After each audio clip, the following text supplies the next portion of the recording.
Welcome to Tech Unplugged. Great to be here. Today, we're diving deep into the crucial world of access control. Yeah, really important stuff. We're specifically zeroing in on two really interesting models: attribute-based access control, or ABAC, and relationship-based access control, which, well, you might hear called ReBAC. That's right. So today we're going to break down these two key ways of controlling access. Okay. We'll look at what they are, how they function, their strengths, weaknesses. And when you'd use one over the other. Exactly. When you might find one to be a better fit. Think of this as, your shortcut to understanding a really fundamental aspect of how modern systems work. Making sure the right people get to the right stuff. Precisely. Ensuring the right entities, people, or services gain the appropriate access to the resources they need. Absolutely. Because authorization, that kind of gatekeeper function, making sure the correct entities can access the resources they're supposed to, that's just fundamental. It really is for pretty much every application out there.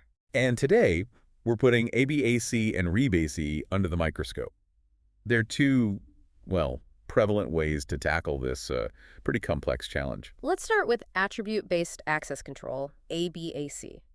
Now, the key, like you said, is in the name. Right, attributes. Access is granted based on conditions, rules, applied to different attributes or characteristics. So it's like an evolution from RBAC, role-based access control. You got it. It's an expansion of RBAC.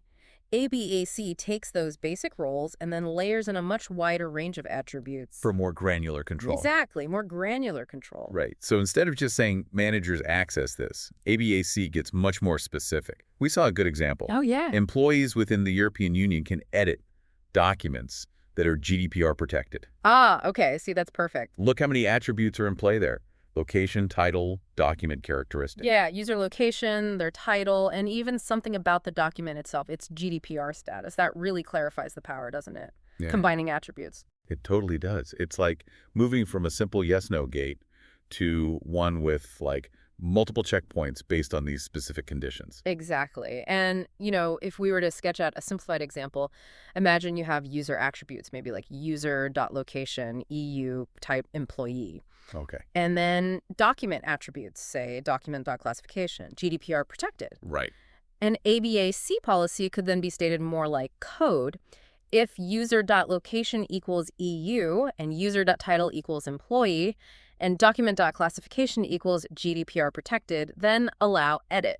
Okay, let's unpack this a bit. So the real power of ABAC, it seems, is creating these incredibly fine-tuned rules, combining all sorts of different attributes. It's like moving from a really broad brushstroke to a very precise point for access. That's a good way to put it. But hang on, if ABAC offers such fine-grained control, doesn't that risk becoming a policy management nightmare, especially in big systems? That's a really crucial question. And you're right, it can. While ABAC gives you precision, you absolutely need effective attribute management. And well-defined policies are essential to avoid getting bogged down in complexity. Makes sense. Now, let's maybe shift gears a little and talk about relationship-based access control, ReBAC. Okay, ReBAC. Here, the authorization decisions, they're made based on the relationships that exist between different objects in the system. Interesting. So less about the user's attributes directly and more about how things are connected. Exactly. It's looking at the connections. What kind of relationships are we talking about here? Well, some common ones include parent-child hierarchies. Like a file system. Perfect example. Think about a file system. A folder might contain multiple files. Right. A ReDA policy could state that if you have, say, owner rights on a folder, you automatically inherit those owner rights on every single file within that folder. Because of the parent-child relationship. Precisely. Yeah. The system automatically figures out your effective permissions based on your position in that hierarchy. So you don't have to assign permissions to every single file individually. Yeah, correct. That saves a ton of work. That's role derivation based on the hierarchy. Okay, that clarifies it. It's like permission inheritance based on structure.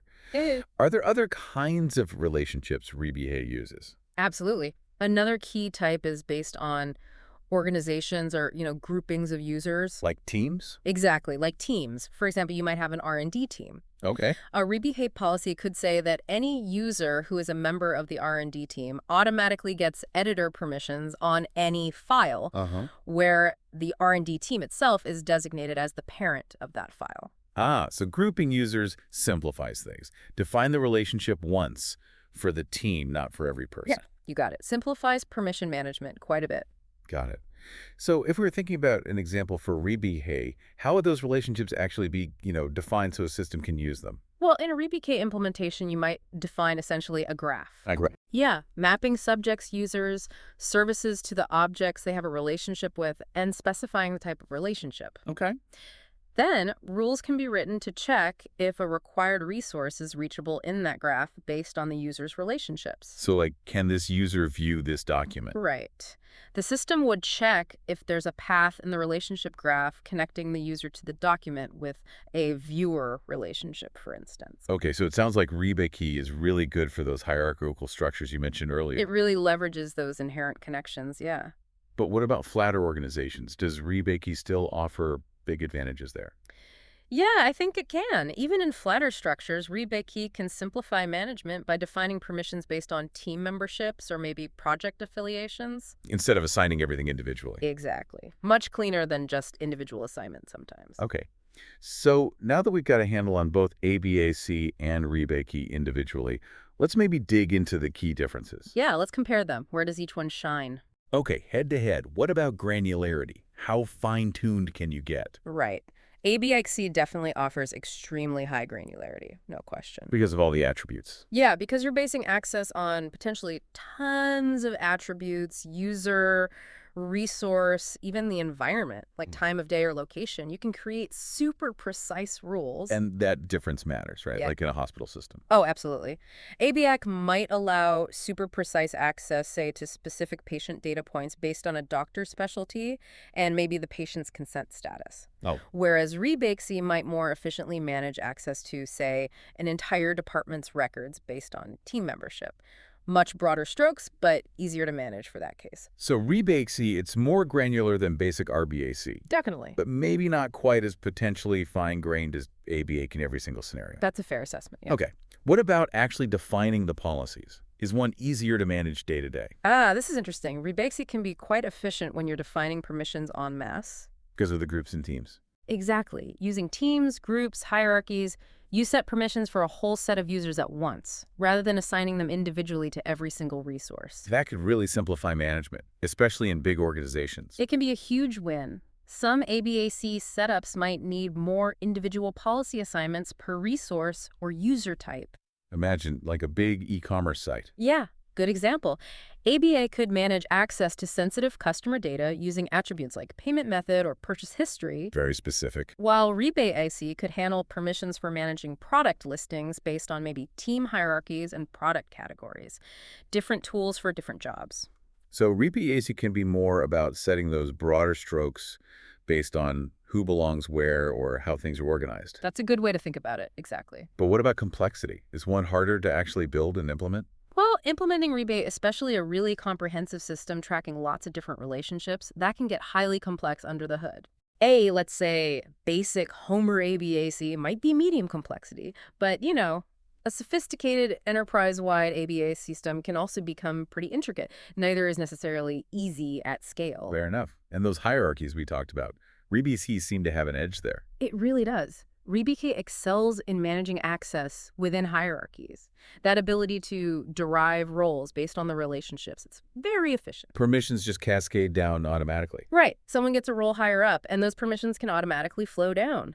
Trying to replicate that purely with ABAC might mean creating and managing way more individual attribute policies. Interesting trade-offs. Are there any big pitfalls or challenges specific to either model? Well, one potential challenge with ABAC is making sure all the relevant attribute data. The tags on users and resources. Yeah, exactly. Making sure all that data is readily available right when an access decision needs to be made. Timing. If the system can't reliably and quickly pull those attributes, you could get delays or, worse, incorrect authorization decisions. Okay, so attribute management, getting the right data at the right time, that's critical for ABAC. Absolutely critical. So we've compared them, but you might be thinking, why choose just one? Yeah, and the reality is you often don't have to. Right. In fact, as applications evolve and their needs get more complex, they often benefit from using a combination of authorization models. The classic why not both Yeah. approach. That makes a lot of sense. Different models for different parts of the system. Exactly. Maybe ABA for some things, ReBA for others, maybe even some RBAC still in the mix. That sounds flexible. And what's really helpful is that there are authorization services available now Okay. that are designed specifically to allow for this kind of flexibility. They can help you transition between RBAC, ABAC, and ReBAC, often without needing huge changes to your application code. Oh, wow. So you could start with one model and evolve without a massive rewrite. That sounds like a huge advantage. It really is. Adaptability is key. And these services, do they help with managing the policies too? Yeah, often they provide much more user-friendly interfaces for managing policies. So it's not just developers doing it. Right. It means permission management doesn't have to be solely in the hands of engineers. It can be more accessible to security teams, compliance folks, other stakeholders. Making it more collaborative, less of a bottleneck? That's the goal, yeah. Okay, so we've seen how these models work, how they compare, how they can even work together.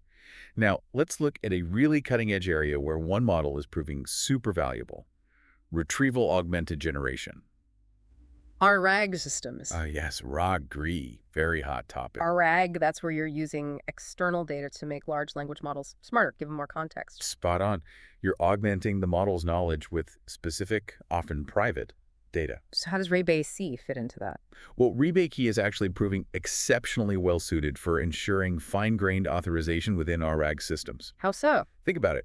You absolutely need to make sure users only access and use data to augment their prompts if they are actually authorized to see that data in the first place. Ah, right. You don't want the AI pulling in confidential info the user shouldn't see directly. Exactly. Security nightmare otherwise. By implementing ReBAC, you can figure out the list of all the resources, say, documents a specific user has permission to access. Okay. That list can then be used to pre-filter the queries you send to your vector database, where the ARG data usually lives. So you only search the stuff they're allowed to see. Precisely. It improves efficiency, smaller search space, and crucially, security. That sounds really smart. Can you give us a more concrete example? Sure. Imagine a system with a bunch of internal blog articles. Using ReBAC, you could define relationships like user Alice is a viewer of article XYZ. Simple enough. When Alice makes a query to the ARG system, the system first checks the ReBAC policies. Okay, which articles can Alice view? Gets the list. Gets the list. Then it only searches within those authorized articles to find relevant snippets to augment the AI's response. So if Bob tries the same query, but he doesn't have that viewer relationship with article XYZ in the authorization system, then the ARG system simply won't consider article XYZ when answering Bob's query. It's effectively invisible to him through the RG interface. because the relationship was denied in the ReBAC system. Exactly. It prevents the ARG system from ever surfacing information from that unauthorized article to Bob. That's a really powerful way relationship control can boost security in these advanced AI applications. And managing these permissions, especially at massive scale, is a huge challenge. Oh, absolutely. Which brings us to the kind of work done by companies like Google. Right, with their internal system, Zanzibar. Exactly. Zanzibar tackled this exact problem internally, managing permissions at an enormous scale. And it's inspired open source solutions like SpiceDB. What were Zanzibar's big goals? Consistency and scalability were huge. It ensures, for example, that the order of access control changes matters, ACL updates are respected properly. So no weird race conditions with permissions. Right. And it guarantees checks are based on ACL data that's reasonably fresh, preventing what they call new enemy problems, where outdated permissions might let someone in who shouldn't be. How do they achieve that consistency globally? Through a combination of their underlying distributed database spanner and a protocol using something called Zookeys. Zuku? Yeah, think of a Zookie like a special timestamp or token. It tells all parts of the system, hey, check permissions based on the state of the world as of this point in time, ensuring consistency. Like a time-synced receipt for permissions. And SpiceDB tries to bring that kind of robustness to everyone. That's the idea. SpiceDB aims to provide that consistent, scalable, fine-grained authorization, usually as a centralized service. How does Zanzibar or SpiceDB actually represent these rules and relationships? They use a model based on relation tuples. Okay. A tuple basically just states a relationship. Yeah. User A is the owner of document B, or Team X is a member of Group Y. Simple statements of fact. Exactly. And then they also use user set rewrite rules. These are more general, object-agnostic rules that define how relations imply other relations. Like if you're an editor, you're also implicitly a viewer. Precisely that kind of thing. It allows for building up complex permission structures without defining every single tiny relationship explicitly. Saves a lot of storage and management effort. So tuples for specific facts, rewrite rules for general principles. Makes sense. And the Zukis keep it all consistent. That's the core idea, yeah. It's a pretty sophisticated approach. Definitely sounds like it. Yeah. Now, shifting gears again slightly, what about standards bodies? I know NIST often weighs in on security topics. What do they say about ABA? Good question. The National Institute of Standards and Technology, NIST, they have published specific guidelines on attribute-based access control. SP 800-162, if you want the number. And how do they define ABAC? Pretty much as we've discussed. They define it as controlling access by evaluating rules against attributes of subjects. The user or service? Right, objects. Reforce. Operation. Like read, write, delete. And the environment, those dynamic conditions like time, location, maybe threat level. Okay, so their definition covers all those dimensions we talked about. It does. And NIST emphasizes that ABAC is flexible. It can enforce both discretionary access control, DAC, What the owner decides. and mandatory access control, MFC. Where system-wide rules dominate.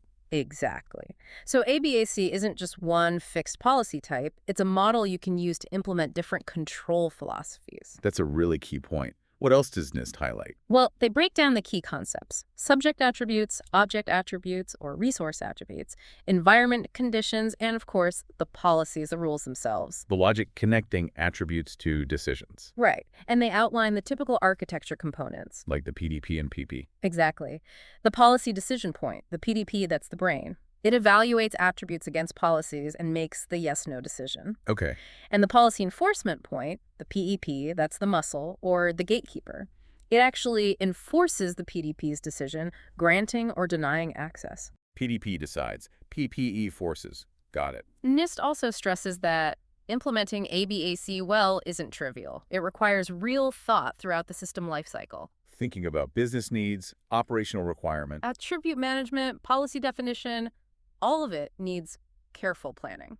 So powerful, but needs discipline. Absolutely.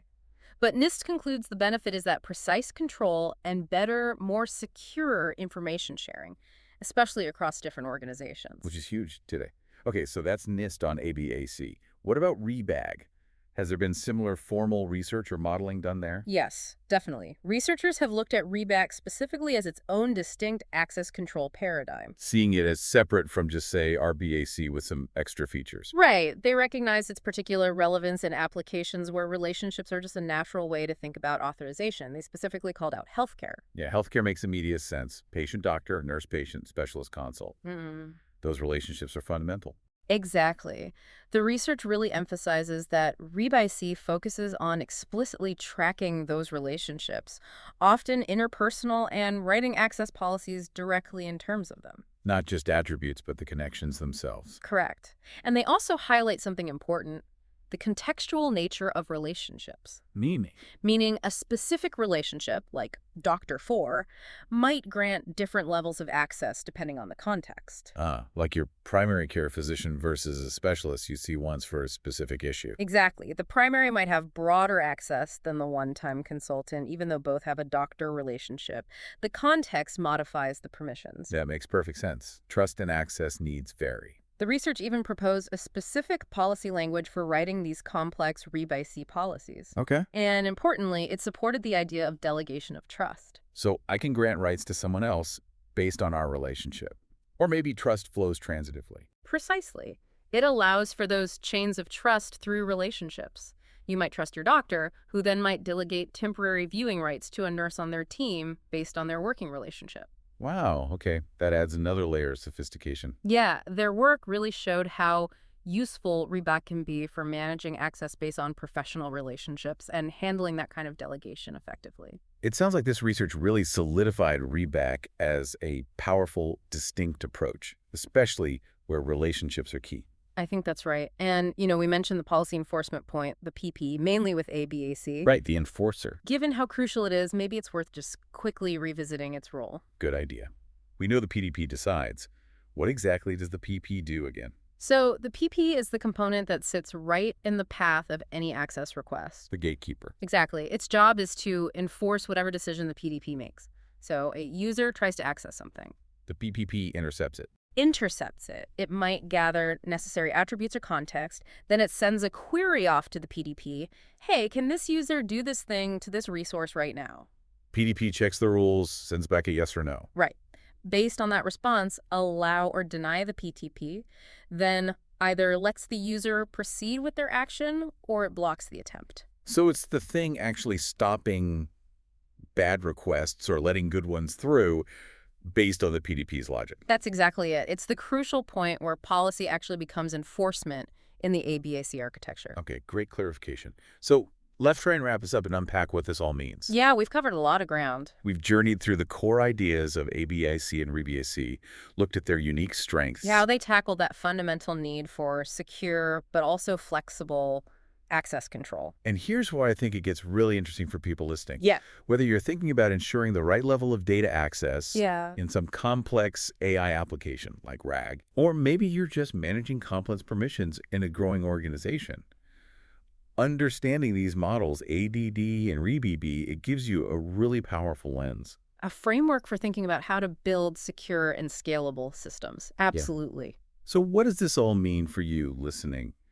Hopefully this deep dive has, well, equipped you with a clearer picture of how access control actually works under the surface. Maybe sparked some aha moments about how these concepts apply in the technologies you use or build every day. Yeah, connecting the theory to the practice. Yeah. At the end of the day, securing access is fundamental, but as systems get more complex, just simple roles aren't always enough. Thinking about attributes and relationships gives you more tools. It really does. And maybe the final thought is, as you design systems, don't just think about if someone has access, but why they have it. Is it based on their role, their attributes, their relationship to the data or other users? Asking that why can lead you to the right model or combination of models. That's a great takeaway, understanding the why behind the access. Mm-hmm. Well, thank you for listening to Tech Unplugged. Yeah, thanks for tuning in. Stay tuned for more explorations into the technology shaping our world.